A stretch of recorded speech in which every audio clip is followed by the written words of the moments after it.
Welcome back to Muscle Brew. This is Marlon. I got Intro here with me. What's up, man? It's been a while.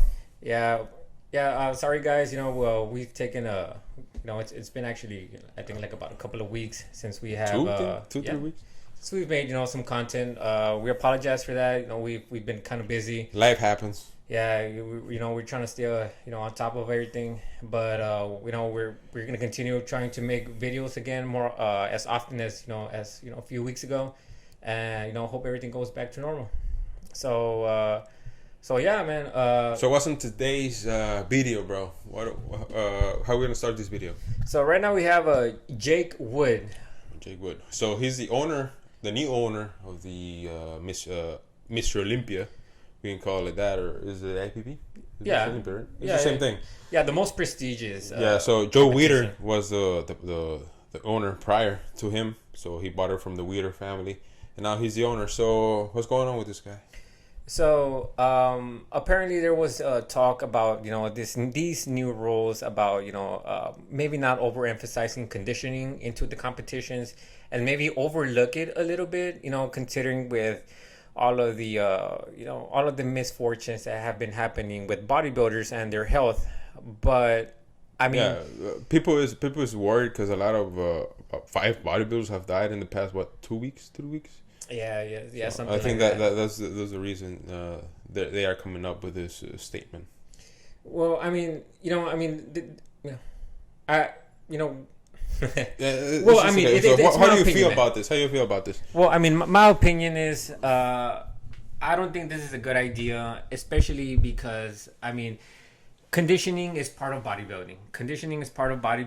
And I feel like let's face it, man. Bodybuilders, they're saying this as if bodybuilders are becoming very conditioned. And I mean, let's be real. I mean, in a competition of 10, 12, maybe even 15 bodybuilders, maybe 1 or 2 come very well conditioned. Okay. Everyone else comes very, very soft. Mm-hmm. And I think it's only I think only health issues happen when bodybuilders try to lose weight too quick, and they don't do the dieting from weeks before the 12-week countdown. A lot of these bodybuilders start to lose weight once the 12-week countdown begins, and that's too much weight to lose in too little time. Okay. And I feel then that's when they have to resort to very low calories, diuretics, maybe even so. Some of these extreme measures, and they just don't take it slow. Okay. I feel like in the 80s and 90s, a lot of these bodybuilders were ready before the 12-week count. Okay. So I mean, I feel like that's one of the main reasons why maybe some health issues are associated with that. Okay. I didn't know about this news until earlier today that you mentioned it. So I was like, okay, I see why this is coming, or this statement is coming out. It's because there's a lot of recent bodybuilders actually that were preparing to compete that passed away. So like you say, and we were watching actually some videos about that, some different opinions, just to grab something. Just to get a grasp of what's going on, because I didn't know what was going on, so I just wanted to understand what was going on. So, yeah, a lot of people were preparing for shows, and they passed away during their prep. And the conditioning, it is dangerous, but you need to take it to the extremes. And you mentioned earlier today that some of us are not made for the sport, but we want it so much that we overdo it. Yeah. Maybe on some supplements. Let's call it supplements. And this type of things happen. Unfortunately, this type of things happen. So I don't think that by saying that conditioning is going to be overlooked now, I don't think that's going to fix your problem. Because there's still people out there that's going to be abusing these supplements in order to be on the top. Yeah. You know what I mean? So we were talking about, or we were listening to something about the diuretics they were using, to get the water out of the bodies, and that's one of the reasons that these bodybuilders feel really bad or get really bad on their health. And I don't think that by saying that conditioning is going to be overlooked, I don't think it's going to fix anything. Yeah, exactly. I don't think it's gonna fix anything. I mean, yeah, I mean, I totally like you just mentioned. I really do stand by that. I know I've seen some, very wise bodybuilders in the past. They mentioned how if you rely too much on steroids or I mean on gear or on whatever performance enhancing drug, that Let's call it supplements. yeah, it's supplements. Yeah, if you rely too much on any of that, you're really not gonna make it. I mean, those should be. I mean, you should really rely on your own potential genetics first before you want to take any, anything else, outside of that. Um, Start with a good structure in order to start with those type of supplements. yeah, yeah, You need to have a foundation in order for you to start with that. And a lot of people forget that, and that's where it gets dangerous. That they start lifting weights and they're already getting on that supplements where it's not necessary yet. Yeah. Let's see where you go naturally without those supplements. Let's see how if you have the structure for it. And some people just, well, I guess they want it so much that they're willing to go to a step to extremes. To the extremes. Yeah. So like a lot of people, let's face it, not everyone's made for bodybuilding. You gotta have genetics, and I mean, so many people want to be bodybuilders, but they just don't have the genetics, and I feel like that's where they push it a little bit too much, or just way too much, than professionals do, and then I feel that that's when the health problems occur. Yeah, I understand now. I see what you mean. But yeah, I guess if they do this, well, I guess it's gonna be easier on the athletes. They're not gonna be worried about being that lean or going to those extremes. But I think what you want to see on stage when you go to the bodybuilding show, you want to see that freakiness. Yeah. Of physique. You don't want. I'm not saying you don't want to see a guy that looks full. But it's just mind blowing when you see a physique that is just defined, just dry, and just looks really, really thin to the skin and all that. It's just impressive. We go to those shows to see that. That's what's impressive about bodybuilding. To take the body to the max, to the extreme. Let's say, But sometimes going to the extremes will cost. It's a big cost to get to the extremes, and unfortunately, this type of things happen. So hopefully things get better, and I don't know, just athletes maybe think a little bit more about going to that extreme. Yeah. So what's next, man? So I mean, we got I know all you guys are familiar with the incident or the drama that had happened a few days ago, maybe even a week ago. About Arnold, and he, how he was, how he mentioned, like.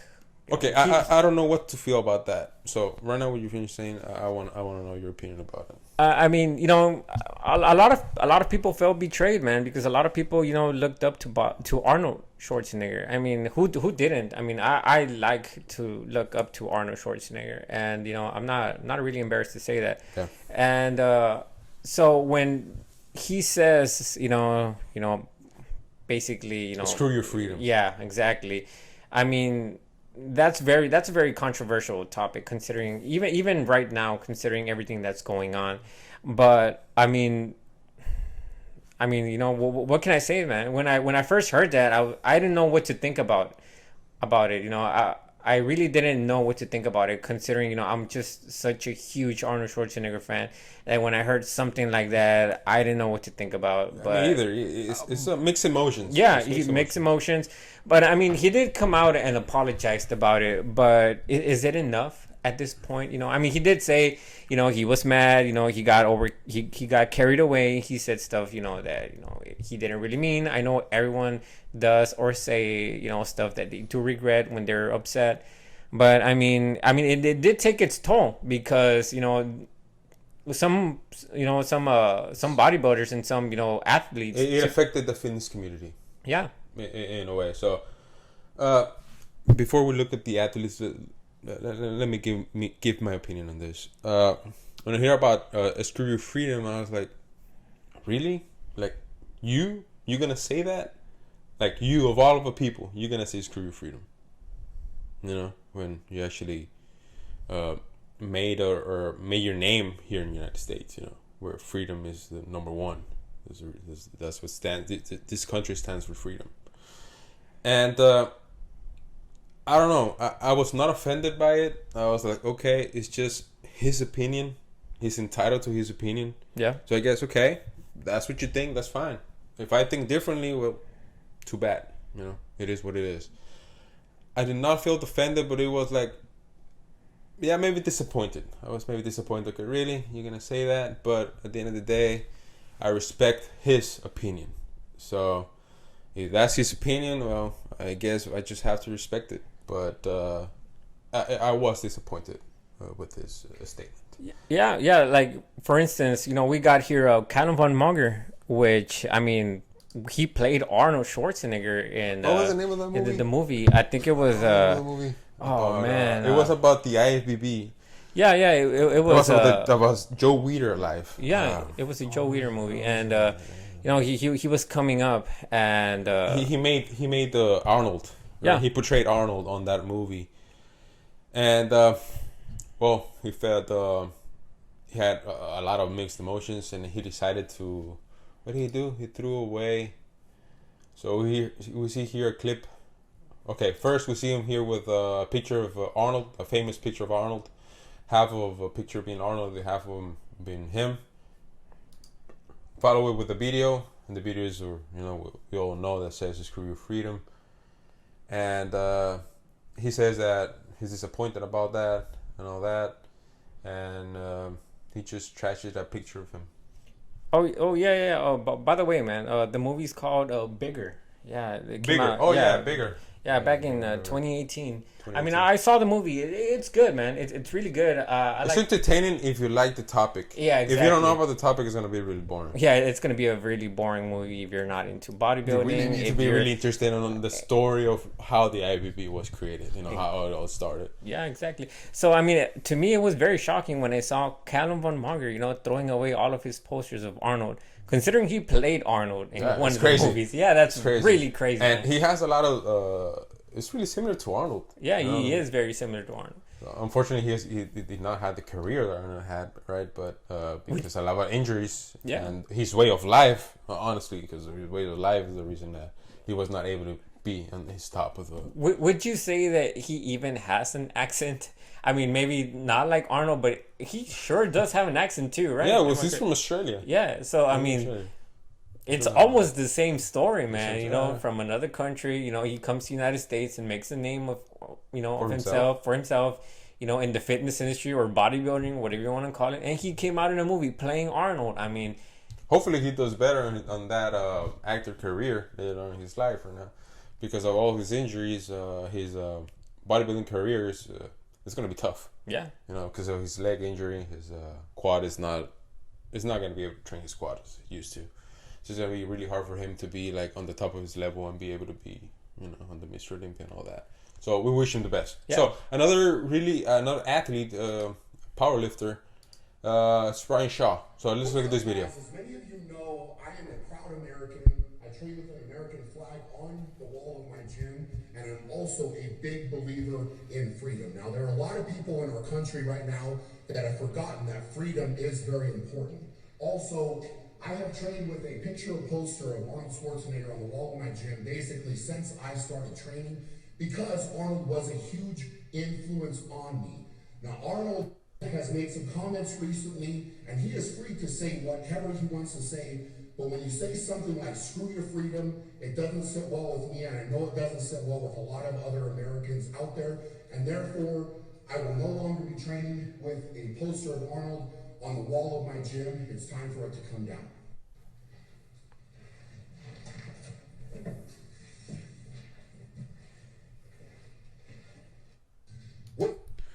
That's crazy, man. That's crazy. I feel him. I understand him. Maybe that's the way I feel. Maybe because I don't have a poster of Arnold, I don't take him off, right? But I understand freedom is really important in this country, and I do believe in freedom and everything that's going on. And I don't know, maybe a lot of affected us differently. Yeah. I mean, I did. I did feel very disappointed myself also, like you said about, what had happened. But I mean, maybe, it affects us a little bit more different, especially, I guess it also depends on your background. I mean, I like to consider myself as a bit of a patriotic. I mean, I wasn't born in this country, but I do live in this country now, and I mean, I feel that United States has given a lot to me, so I feel like I feel the same way, I man. feel I feel the same way. I feel. I mean, and I feel kind of proud to live in the United States and be a member of the United States. Be able to have the freedom that a lot of countries wish to have. Yeah. And I mean, if you guys are from another country, it's also very important that you feel very proud of your countries as well. I feel that being proud of your own country where you live in, and I feel like that's very important as well. And I mean, if anybody's maybe listening to us from another country, shout out to everyone. I hope everyone is is doing good and very proud of your own country, and I feel like that's very important. Okay, so also, Reckon One took away their sponsorship on the Arnold Classic. Also, I wanted to let you know some very but we're not gonna listen to that video. But also, he said that he was not gonna be doing the Arnold. But what was it? It was not gonna sponsor the Arnold anymore because of what happened, right? Then he came out with a statement that it's not about the athletes. If the athletes wants to compete in the Arnold, they're welcome to do, because that's what they make a living for, to compete. So there's another fitness, the fitness industry that was affected by what he said. Mm-hmm. And Record One actually just removed his sponsorship to Arnold Classic. Yet, if the Record One athletes want to compete, they still can. Yeah. I mean, I think that's a fair, fair choice, fair movement. Maybe you're not gonna stop your athletes, from maybe wanting to continue and pursuing, their dream because of maybe one person might have said, So I feel like that's a really good choice. Because, I mean, maybe this is going on right now, but maybe this is not going to be the case in a week or two or maybe a month later. People make mistakes, and I mean, like we said, Arnold, he apologized for it. He was a little bit mad, but I mean, I feel like this is a good choice for, I mean, a good decision. Maybe that sounds more like a private decision, like a personal decision. But he's not making a personal decision into everybody's decision, in his company. So I mean, I feel like that's a good move. Okay, perfect. So that's what happened with Arnold this week, and it's been triggered. A lot of the fitness industry was triggered by what he said. So, okay, aside of all this happening, all this drama, so let's go to some updates, man. Let's get this thing going and get some positive feedback. So, Chris Bumstead, he got a physique update 8 weeks out from the Mr. Olympia. So, what do you see? Do you see him retaining his title? Well, I mean, the first thing that I noticed when I saw this, I'm like, man, like if I were to be shown this picture, without any reference to who this guy is, let's say this guy's a newcomer, I'd probably say, man, this guy's like on open class or something, and he's got some crazy lines. Yeah. But I mean, he looks like an open class bodybuilder right here. But I mean, the goon light, we all man. know the he isn't, light. and that goon light, man. I mean, it's perfect. He looks good, man. Look at that structure, man. Look at the width of those shoulders and the width of those arms, legs. The really thin, and the waist, the legs. Yeah, I mean, calves. Everything comes together. I mean, at this point, I mean, I don't think anybody is, denying that he's not, that he's going to win the 2021. I mean, I believe that, okay, this guy is going to win first place. Okay, who's going to come in second? I mean, that in my opinion, that should be the real question. So now this is like when Phil Heath was dominating the open class. Now he's dominating the classic physique. Yeah, I mean, so who's gonna come in second, basically? That's the question now. So the question is not who's gonna win. So who's gonna come in second? Yeah. Okay. Perfect. I mean, he looks good, man. He looks very full. I mean, I know he had been starting his prep with a very high, maybe not very high calories to him. I mean, just not too low for him. Yeah. He wasn't dieting too hard, and he was already in good conditioning. Okay, I don't know if you remember that we were talking about earlier that bodybuilding has changed, but not in a bad way. I remember that in the 90s, a lot of these bodybuilders would get really heavy on the off season, and then they will still come in really peel on the to stage. I remember in the 90s, I remember seeing the videos, and the conditioning was not a problem. Conditioning was not a problem. It was really hard to say who was looking better, So I remember those days that they would really get really heavy. And I remember when Arnold was in the 70s and maybe 80s, they were always keep it lean. I remember watching Battle for the Gold, 1988, saying, I remember rest in peace, Rich Gaspari, saying that he was, 2-3 weeks out where he was already ready for the show. Mm-hmm. Yeah. He was already ready for the show. So I think that the athletes now, on this era, in the 2020s or maybe mid 2010s, they're not getting really heavy on their off seasons. They're actually taking it as they used to be in the 70s and 80s. They're actually keeping the off season pretty lean, and maybe he doesn't look ready, but he might be ready in 4 weeks. Yeah. Athletes, bodybuilders right now, they're not doing any of these crazy off season. I love bulks. that. I love that. They're staying within shape all year long, which is it's actually very good. I think that should really help maybe their health. What we're talking about, in the long run, maybe that's something that we're not seeing right now, but that's something that we're gonna see within the next few years. Maybe people staying within good shape all year round. Maybe not doing any crazy bulks. I'm repeating myself, but maybe this is a good thing. It is a good thing, because that means that on stage everyone is gonna be in really good conditioning, and it's all gonna be that who really is the best. Yeah. Who is the biggest, who looks better, being on their best shape. Mm-hmm. I think that for us fans, that's gonna give us a lot more of an excitement when we go to the shows. We're not gonna be like, oh my god, who's gonna come in really shredded. No, we're waiting who's gonna come in shredded. So when everyone comes shredded and really good conditioning, now the battle is more fierce on stage. Yeah. So who's gonna take it now? That's a pretty good emotion for the fans, excitement for the fans. So I hope that with this trend that they're doing, they're not getting really heavy on the off season, it's gonna be better for us, the fans. And I really appreciate that. So this is Chris Bumstead, 8 weeks out, and I do think he's gonna keep his title this year. Yeah. I agree. Okay, so now we're gonna talk about our last two updates. Gonna be about the up and comers. We're gonna start with Hunter Labrada, which is getting ready for the Mr. Olympia 2021, and this is his weekly update.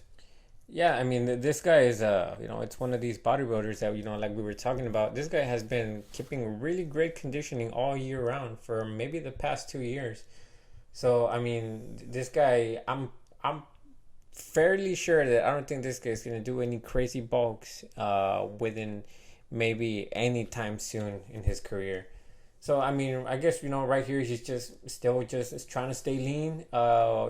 From here on to the Mr. Olympia, maybe no crazy off seasons. He's just gonna probably just keep dialed in, on his diet.